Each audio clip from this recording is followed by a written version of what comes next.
एक दिन जब मैं खरीदारी कर रहा था, तभी मैंने उस दुकान के कैशियर को एक 5 से 6 साल के लड़के से बात करते हुए सुना। कैशियर बोला, माफ़ करना बेटा, लेकिन इस गुड़िया को खरीदने के लिए तुम्हारे पास पर्याप्त पैसे नहीं है। यानी कि वो लड़का एक गुड़िया को खरीदने की जिद कर रहा था और उस लड़के के पास इतने पैसे नहीं थे कि वो गुड़िया को खरीद सके। फिर उस छोटे लड़के ने मेरी ओर मुड़कर पूछा, अंकल, क्या आपको भी लगता है कि मेरे पास पूरे पैसे नहीं है? मैंने उसके हाथ से पैसे लिए और गिने और मैंने कहा, हाँ बेटा, सच में तुम्हारे पास उस गुड़िया को खरीदने के लिए पर्याप्त पैसे नहीं है।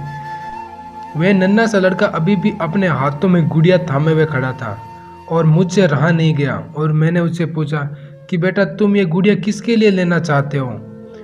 इस पर वो लड़का जवाब देता हुआ कहता है, ये गुड़िया जो कि मेरे बहन को बहुत प्यारी है, वह इसे अपने जन्मदिन के उपहार में देना चाहता है। ये गुड़िया पहले मुझे मेरी मम्मी को देना है, जो कि बाद में जाकर मेरी माँ को दे देगी। ये कहते हुए उस बच्चे की आंखें नम हो गई थी। मेरी बहन भगवान के घर गई है और मेरे पापा कहते हैं कि मेरी मम्मी भी जल्दी ही भगवान से मिलने वाली है। तो मैंने सोचा कि क्यों ना वो इस गुड़िया मैं मम्मी को दे दूं ताकि वो जाकर मेरी बहन को दे दे। मेरा दिल धक सा रह गया था। उसने ये सारी बातें एक ही सांस में कह डाली और फिर मेरी ओर देखकर बोला, मैंने पापा से कह दिया है कि मम्मी से भी कह देना वो अभी ना जाए, वो दुकान से लौट कर आने का इंतज़ार करे। फिर उसने मुझे एक बहुत प्यारा सा फोटो दिखाया जिसमें वह खिलखिलाकर हंस रहा था। उसके बाद उसने मुझसे कहा, मैं चाहता हूँ मेरी मम्मी मेरी ये फ़ोटो भी ले जाकर अपनी बहन को दे दे ताकि मेरी बहन मुझे भूले नहीं। मैं अपनी मम्मी से भी बहुत प्यार करता हूँ और मुझे नहीं लगता कि वो मुझे ऐसे छोड़ने के लिए राज़ी हो जाएगी। पर मेरे पापा कहते हैं उन्हें मेरी बहन के साथ रहने के लिए जाना ही पड़ेगा। इसके बाद फिर से उसने उस गुड़िया को गमगीन आंखों से देखा, खामोशी से देखा। मेरे हाथ जल्दी से बटुए की तरफ पहुँचे। मैंने कहा, चलिए बेटा, पैसे एक बार फिर से गिनते हैं, देखते हैं इस बार गुड़िया खरीदने के लिए पर्याप्त पैसे है कि नहीं। इसके बाद मैंने उससे चित्र चुराकर कुछ पैसे उसमें मिला दिए और हमने गिनना शुरू किया। ये पैसे उस गुड़िया खरीदने के लिए काफ़ी थे, यानी और या यूं कहें कुछ पैसे एक्स्ट्रा भी थे। नन्हे से लड़के ने कहा, भगवान का लाख लाख शुक्र है मुझे इतने सारे पैसे देने के लिए। फिर उसने मेरी ओर देखकर कहा, मैंने कल रात को सोने से पहले भगवान से प्रार्थना की थी मुझे इस गुड़िया को खरीदने के लिए पैसे देना ताकि मम्मी इसे मेरी बहन को दे सके, और भगवान ने मेरी बात सुन ली। इसके अलावा मुझे मम्मी के लिए एक सफ़ेद गुलाब भी खरीदना था क्योंकि मेरी माँ को सफ़ेद गुलाब बहुत पसंद है।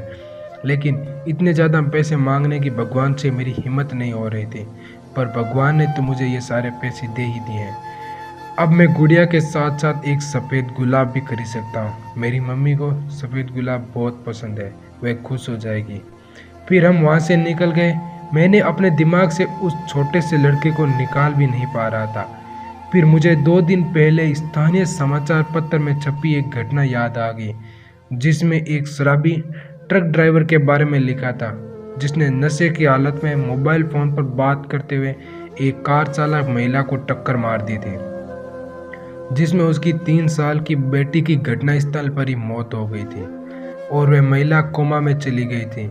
अब एक महत्वपूर्ण निर्णय उस परिवार को यह लेना था कि उस महिला को जीवन रक्षक मशीन पर बनाए रखना है अथवा नहीं, क्योंकि वह कोमा से बाहर आकर स्वस्थ हो सकने की अवस्था में नहीं थी। क्या वह परिवार इस छोटे लड़के का ही था? मेरा मन रोम रोम कांप उठा। मेरी उस नन्हे लड़के के साथ हुई मुलाकात के 2 दिन बाद मैंने अखबार में पढ़ा कि उस महिला को बचाया नहीं जा सका।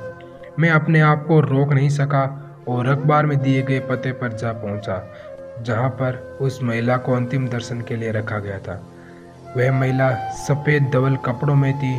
उसके हाथ में एक सफ़ेद गुलाब और छोटे से लड़के का वह फोटो लिए हुए थी और उस महिला के सीने पर रखी हुई थी वही गुड़िया। मेरी आंखें नम हो गई। मैं नम आंखें लेकर वहां से लौटा।